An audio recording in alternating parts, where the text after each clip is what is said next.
여러분, 요즘 금값이 정말 심상치 않죠? 그런데 아직도 금 투자하면 한 돈짜리 반지나 목걸이부터 떠오르시나요? 얼마 전 지인한테 요즘 금 투자 주식처럼 거래할 수 있어? 라고 말했더니 전혀 몰랐다고 하더라고요.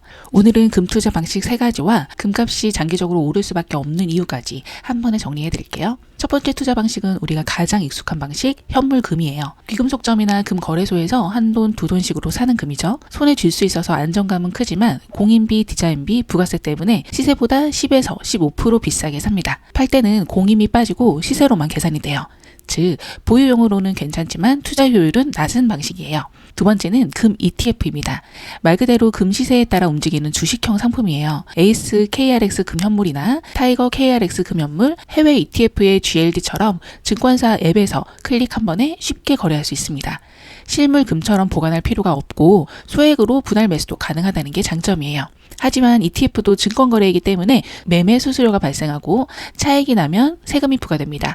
또한 국제 금시세와 환율에 반영돼 단기 변동성이 있다는 점도 알고 투자하셔야 돼요. 세 번째는 KRX 금시장이에요. 주식처럼 사고 팔지만 실제로는 1g 단위 금을 거래하는 제도화된 시장입니다. 즉, 주식처럼 모바일로 간편하게 거래할 수 있고 원하면 실물로 직접 인출할 수도 있어요. 단, 실물로 인출할 때는 부가세 10%가 붙습니다. 자, 핵심만 정리할게요. 현물은 보유의 안정감, ETF는 거래의 편의성, KRX 금시장은 그 중간의 균형형 투자라고 볼 수 있습니다. 자, 집중해서 들어주세요. 여기서부터가 진짜 핵심입니다. 앞으로 금값은 어떻게 될까요? 대부분의 전문가들은 금 시세를 장기적으로 매우 긍정적으로 봅니다. 단기적인 등락은 있을 수 있지만 큰 흐름으로 보면 금은 오를 수밖에 없는 구조라는 거죠. 그 첫 번째 이유로는 전쟁과 갈등이 계속되는 세상이에요.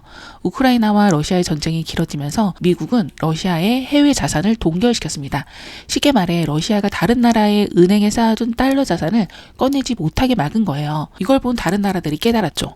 만약 우리도 미국의 눈밖에 나면 우리 돈도 묶일 수 있겠구나. 그래서 많은 나라들이 달러 의존도를 낮추고 누구도 통제할 수 없는 자산, 금을 찾기 시작했어요. 돈은 정부가 찍어내지만 금은 그 어떤 나라의 권력으로도 조작할 수 없는 실물 자산이니까요. 이런 흐름 속에서 각국 중앙은행들이 금을 대거 사들이고 있습니다. 특히 중국은 최근 들어 거의 1년 가까이 여러 달 연속 금 보유량을 늘리고 있습니다. 인도, 러시아, 터키 등 다른 신흥국들도 꾸준히 금을 사들이고 있고요. 이건 단순히 투자라기보다 언제든 현금 대신 쓸 수 있는 안전자산을 확보하자는 전략이에요.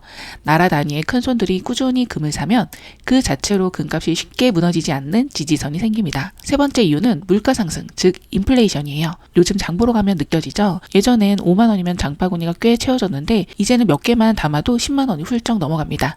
이건 곧 돈의 가치가 떨어지고 있다는 뜻이에요. 지금의 5만 원으로 살 수 있는 것과 10년 뒤 5만 원으로 살 수 있는 건 전혀 다르죠. 물가가 오르면 금도 그에 맞춰 가치가 재평가가 되기 때문에 금 가격이 자연스럽게 오를 수밖에 없어요.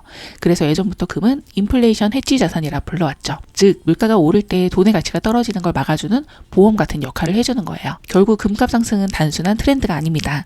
전쟁, 물가, 달러 리스크처럼 세상이 불안할수록 사람들은 믿을 수 있는 실물 자산을 찾습니다. 금은 단기 수익보다 내 자산을 지켜주는 방패에 가깝습니다. 돈은 흔들릴 수 있지만 금은 시대를 건너도 변하지 않아요.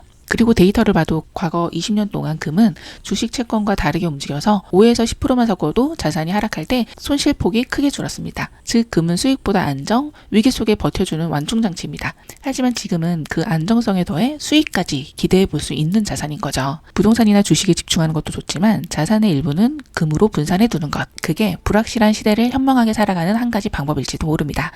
그럼 오늘도 현명한 투자하세요.